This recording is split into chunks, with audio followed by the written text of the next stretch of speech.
policymakers have always faced the dilemma of whether or not they understand the true intentions of critical players. A lot of things are clear, but a lot are not clear. And in a rapidly changing world, it's becoming more and more difficult to understand intentions. Obviously, everybody focuses on some of the famous ones that are on the press every day, like what are Iran's intentions vis-a-vis pursuing its nuclear policy? Is it to have nuclear energy, or in fact to have nuclear weapons, or to do what other countries have done and go to the verge of being able to have nuclear weapons and then stopping, but with a very short period of 6 months or so from a new date to produce them? What are the intentions? But now there's a whole set of larger questions on intentions in the Middle East, and a great deal of it focuses around one of the most important countries in the region, and in fact a major power in several regions, and that is Turkey. Turkey has always been a bridge between the East and West. Its historical propensity to understand different cultures, to deal with things, and its willingness in recent years to be more of a peacekeeper, whether it's trying to bring peace between Syria and Israel, or to broker arrangements where with other neighbors, including some of the difficult countries like Iran. It's a member of NATO, the second largest armed forces in NATO.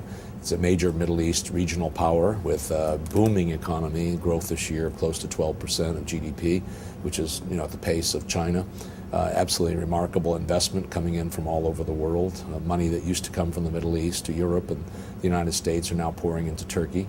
Turkish multinational companies are huge. If you go to northern Iraq, everywhere you look, Turkish firms, Turkish businesses thriving. It's a Central Asian power. There's large Turkic minorities and throughout all of the former Soviet Union, former southern republics of the Soviet Union that are now, of course, the stands, and in Central Asia.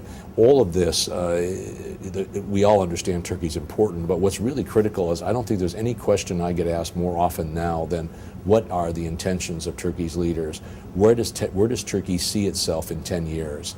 And for every Turk you ask, you get a very opinionated, emotional answer because the country is very heavily divided. It's a very interesting question to ask, and I think what it means for those of us in the policy community, Turkey plays a big role. It's going to play a bigger and bigger role, and in a rapidly changing and evolving world, its power is going to be considerably heightened.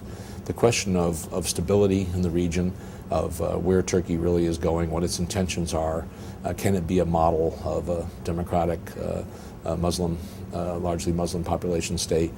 These are all questions that need to be answered, but I think we need to step up engagement very, very distinctly with Turkey, bringing together people from various diverse sides of Turkey and having serious discussions on questions like what is the mission, what is the vision that the Turks have about their country in 10 years. Their relationship with the European Union obviously is extremely important today. Prime Minister Cameron's strong endorsement of Turkish membership in the EU. If you put all of this together, it's very confusing. And I can tell you, when you talk to the top leaders and policy leaders in the region and outside, there's this very strong confusion as to what this is. And I'm not sure when people say the decisions to go here or there by the Turkish leaders, I think Turkey's trying to find its role, its new role, its enlarged role in the region. And it behooves all of us in the policy community to more intensively engage with Turks of all types.